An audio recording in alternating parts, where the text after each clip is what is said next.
Hi guys, welcome to, this is actually going to just be a short example for people who want to learn how to write a basic program in Atari Basic. You see before you here, I've had this projected on my monitor, and I'm actually right here. I'm just using my digital camera to display the output this way. I couldn't figure out any other way to do it since there's no sound audio connectors with the Atari that it can actually communicate to the PC computer. So I kind of figured that this would be the next best step. So what you're looking at here, though, is a simple program. It's just an animation kind of thing. It'll show you how to control the joystick. And for those who want to know,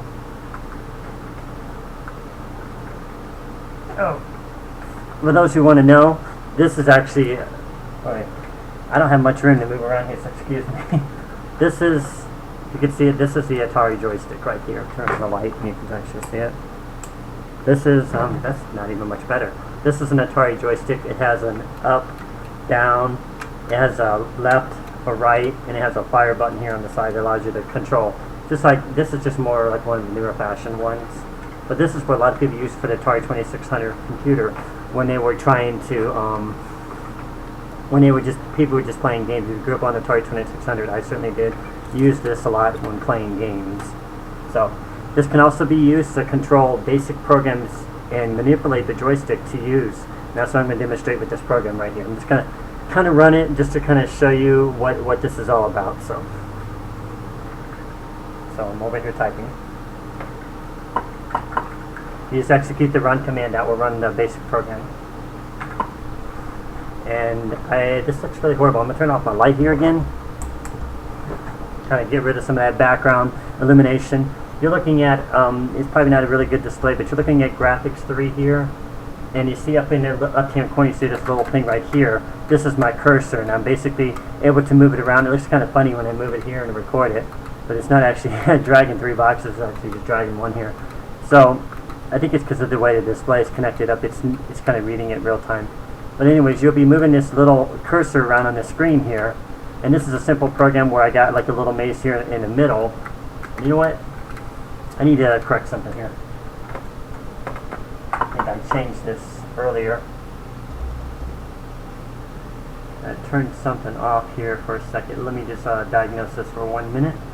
Let's see, x equals 0. I think it's this line. The only one I changed recently was this one. Oops, my one. I think it's got to be that one. Let's see. There it goes. Okay, so it wasn't supposed to go through the screen earlier. You saw it go right through the maze there. So now when you hit the walls, it's going to stop at the walls basically right there. So in the center here, you can see, you probably don't see it very good, but there's actually a green square here next to my orange square, and that's just a little program I designed, and this is horrible. You can't read the display at the bottom. Let me turn this light on, see if that helps any. I don't think I'm going to do much more of this. I'm going to try to find a better way. But at the bottom here it says, "Nice job, you found the cheese." So basically it's saying in this little game of Mousetrap, you navigated a simple screen, went inside the cage, and you found the cheese. So and I'll show you the line that actually did that. You saw it here earlier. And this is getting really bad. Okay, now I see why it didn't come out. Right here, and this line right here, you see where it says "Nice job, you found the cheese." It's just printing that in inverse, which allows it to change the reverse character of the printout. So let me run this again.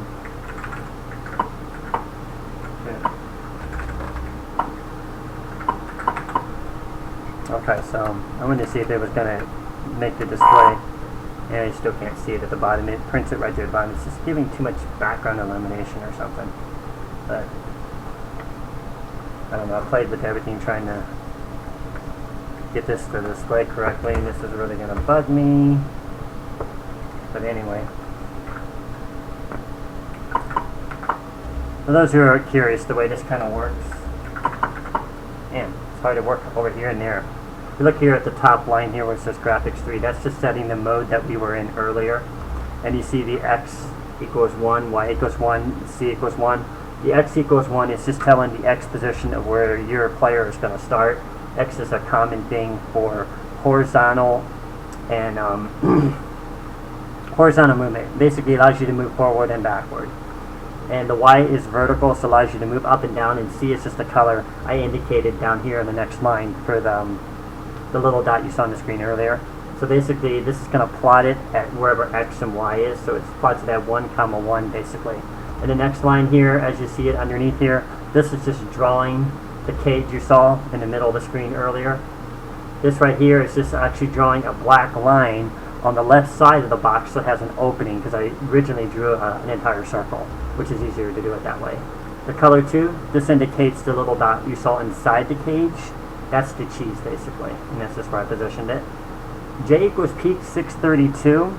For those who want to know, I don't know if you're going to see this or not, this book is called Mapping the Atari, and you can find all the address codes directly in this book, which will show you step by step what each poke, they're called actually poke and memory locations, is actually doing.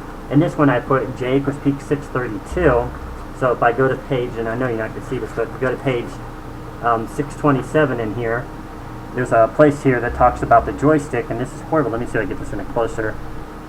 You can actually get this online and probably print out the actual PDF, but right there, man, this is the last time I want to do this. You see what it says 632 there? If I hold it clear enough, that's the joystick. So that's just showing the positions of the joystick, which you saw me earlier move it. 14, 13 is up and down, 11 and 7 is left and right. So that's the easiest way to indicate, and those are the binary representations you see over there to the right of it. Okay, so this is a great book. I got it on eBay for a pretty good discounted price, so it really helps you when you're building applications like this and you want to be able to design your own games or whatever you're interested in, whether you're interested in card games or just counting, which is probably not common these days. Nobody really uses a basic computer. I mean, we're all using PCs and Macs and stuff like that now. Keep in mind, this computer came out back in, I believe it was 1981, if I'm not mistaken, when Atari released the first. It was an Atari 400 computer. The one I'm using here, which I can't pull it around here. I could probably swing the camera around here a little bit, maybe. You see it down there in the corner there? I should have just turned the monitor, but it's right there. Right here. This is the Atari 800 XL. So that's the one I'm using, and this is just a disk drive right next to it. So that'll actually kind of give you an introduction to those who want to know what the Atari computer is. I'm going to really hate doing this. I'm like using one of these pivoting cameras and trying to get this thing centered, and I'm not happy with the vertical alignment and the way it's showing up on the screen here. So it's kind of looking at it lopsided there, so kind of play it with there a little bit and move it around. So excuse me, I'm kind of a perfectionist on how things should look. I just think it should look better when you're explaining stuff. Anyways, this is the program in the application. I'll get right back to the line here in 1 second. Here we go. That's about try to get them to get it. Play with it a little bit. Okay, that's not too bad. Okay, so right where we left off here, that draws the cage and the dot, and we start with the joystick, as I was indicating earlier. 632 is obviously the start of the joystick found in what was called a memory location in those days in Atari. And then what it's doing here is it's taking the color C, which was 1 earlier, so now the color is going to be 1. If you saw me moving that dot around earlier on the screen, that was orange, so 1 is orange. And then plot X, Y, it just takes the position that you set. I set it at position 1 X and position 1 at Y. So this is basically a mathematical coordinate of where you're putting it at. Okay, and then down here underneath it, this is I'll explain this later, but right now what this is doing, saying x1 equals x, y1 equals y, that's keeping track of your x position, which we're going to be using later. So once we move it, we'll remember where it was previously. Okay, so these lines, if j equals 7, keep in mind these are variables, by the way. So this variable is just setting memory in location into peak 632, and to kind of explain this, to go to the next step here, I want people to really understand. Give me 1 second here.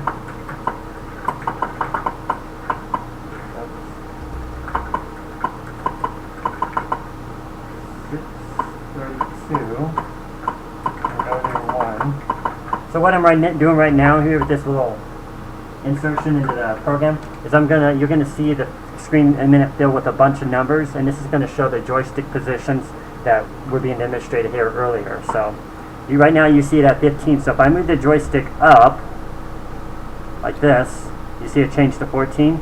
If I move it down, now it's 13. If I move it left, it's 11. If I move it right, it's 6. I had to look at it to barely see that myself. So these are controlling, and 15 is in the center. Basically, you're not doing any movement. The fire button is not responding to this program because I haven't programmed it in. But anyways, let's get back to that and I'll show you that. You can use L period, by the way, just to list it as a shortcut way. Okay, so back where we were. J equals 7. Remember when we used 7 earlier, excuse me, 7 indicated to the right. So this is basically moving the X position by 1 point each time. So X equals X plus 1 is adding X to 1 to plus 1. So if X was originally, what we have it as 0, I think it was 0 or 1, it would now become 2. And if you move the joystick again right, it would become 3, 4, 5. And that's what's indicating the thing moving across the screen over to the right. And this right here, if X is greater than 39, then X equals 39, is what I like to call a barrier. So it's basically trapping the dot on the screen so it doesn't go beyond its coordinates. So if it's at 39 position, then it's going to stay at 39 and not go anywhere else. This one right here is actually moving it to the left. J equals 11. If you remember earlier when I moved the joystick, that was moving it to the left. So now it's going to say X equals X minus 1. So this is doing the reverse. What this is actually doing is just moving it backwards. So let's say if X was already at 10 position, you had moved it in the screen somewhere here, and you started moving backward, then X would be 9, 8, 7, 6, and so on. And this keeps track of it moving backward to the left, and it traps it after you get to 0. So before you get to 0, which is what this means, X is less than 0, it's going to trap it as 0, and it's not going to go anywhere else. But my arm going to get tired doing this, but here we go. Okay, so the next one is saying if J equals 14, then Y equals Y minus 1. And if anybody can guess, this is just basically going to control as it goes up the screen. So remember the X comma Y, this is the vertical, the horizontal and the vertical. So if Y is less than Y minus 1, it'll keep subtracting from Y. So as an example, if Y was at 15 and you move the joystick up, Y would suddenly be at 14, 13, 12, 11, and it would just keep going back until it hits a trap here saying if Y is less than 0, then keep Y at 0 so it doesn't go off the screen and give an error message. The next one is actually controlling the down movement of the joystick, and you can guess this is just doing the same thing of the reverse of the X we saw earlier up here. It's just moving the Y down the screen, basically moving your little dot down the screen. And this is saying if Y is greater than 19, then Y equals 19. So basically it's keeping track, what it's doing is it's keeping track of the vertical location of the little dot moving on the screen there. The little plot we have basically. And keeping it inside so it doesn't go beyond those barriers. Okay, so this one is, if you remember earlier, peak 632 equals 15. Remember earlier when I was showing you that little example where I added the insertion of the print peak right here? Right here where it says print peak 632. So what this is doing is it's saying is if the joystick is suddenly idle, in other words, are you not moving it? Is it at 15? Because that's the center idle location. If it is, then we want to erase the dot on the screen so we don't leave any excess, basically any repeating drawing on the screen, so it doesn't look like it's just drawing the line, but it's actually moving it like in an animated motion. Okay, so this is just basically going to erase it. This one is saying if you've already moved the joystick, then also erase it. This is to make sure that there's no extra excess. I've done this before because sometimes it just leaves little dots on the screen based on where your X position was moving. And if you look here where it says plot X1 comma Y1, remember earlier back here, if you look back here where I had X1 equals X and Y1 equals Y, it's keeping track of where X was originally. Remember when I showed you this? And if I go back down here, the end, so what it's doing is it's going to erase the position before I had moved anything. It's going to erase where it previously was, and that's what it does. It keeps track of where it was originally and erases it. It's kind of a trick to get the animation to look right. This one here says locate X comma Y comma color. keep in mind the X and Y again is your plot for your little dot. The color is just a variable. You can call it anything. I just called mine color. If COL equals 3, then we're going to do something. What this is saying right now is the color that you're touching blue. 3 is an indicator for blue because this position right here is checking for a color of that little dot you saw moving on the screen earlier. So if the color is blue, then X equals X1, Y equals Y1. So what that's doing is it's actually keeping track. If you ran into that little circle earlier, then you want to get trapped. And let me just run it one moment to show you real time. Oops, I forgot my little extra in here. So, if you're moving the mouse and you suddenly hit this wall here, I hope you can see it, it's blue. It's not going to go anywhere, right? It's not going to let you go outside this little box. Because originally you saw me, which I'm probably glad I did it, you saw when I didn't do that, it kind of erased what was in the center when you ran over it. So, back here again. So basically, what that's doing here is it's saying, okay, if you touch that box, that blue box, then we're going to keep track of what X was, I'm sorry, we're going to keep track of X as it is right now to what it previously was. So before you previously moved the mouse into the box, what was the position, and keep that position. That will allow you to trap whenever it hits an object instead of passing through it. So it's a way of keeping track of where your X and your Y previously were at. This next line, it says, if color equals 2, keep in mind this is still our locator, then print CHR strings 253. So this is saying color equals 2, and 2 is actually the green color you saw in the center of the screen earlier when I ran into it, but you couldn't see the message. But I ran into it and stopped the program. So if it equals 2, then print CHR's 253. This is a character set that's built into the Atari computer, home computers in those days, and it makes a little ringer sound. So if you hear this sound, that's indicating the ringer.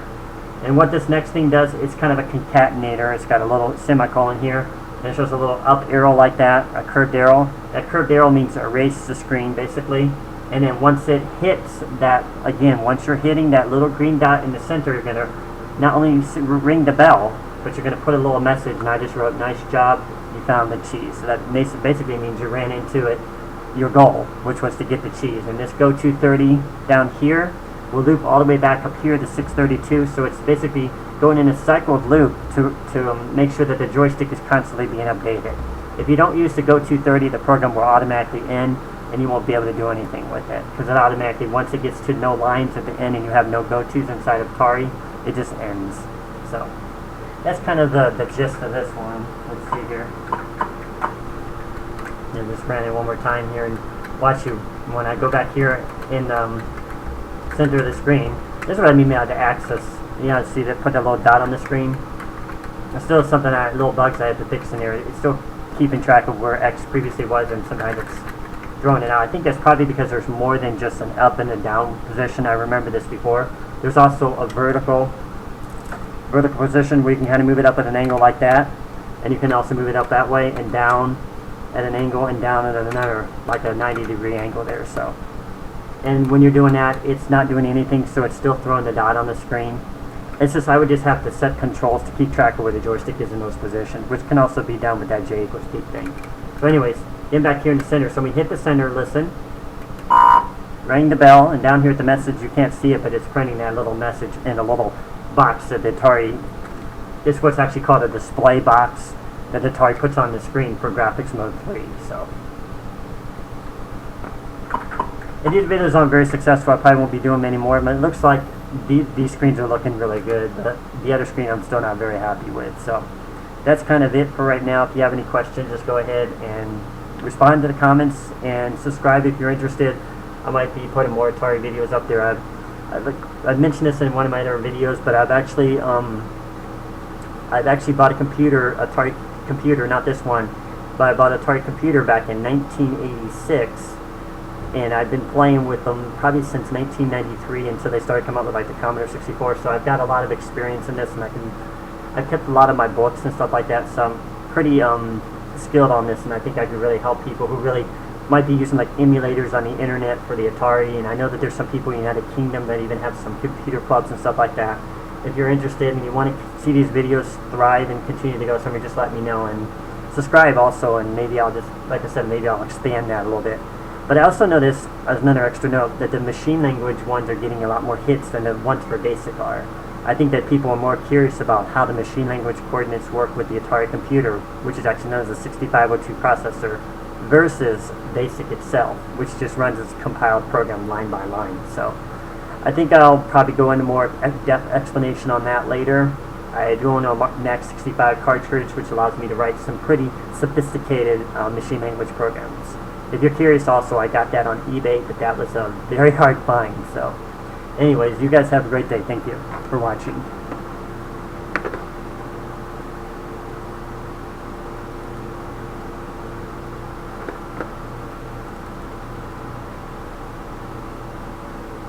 I didn't even stop the thing here. Give me 1 second here.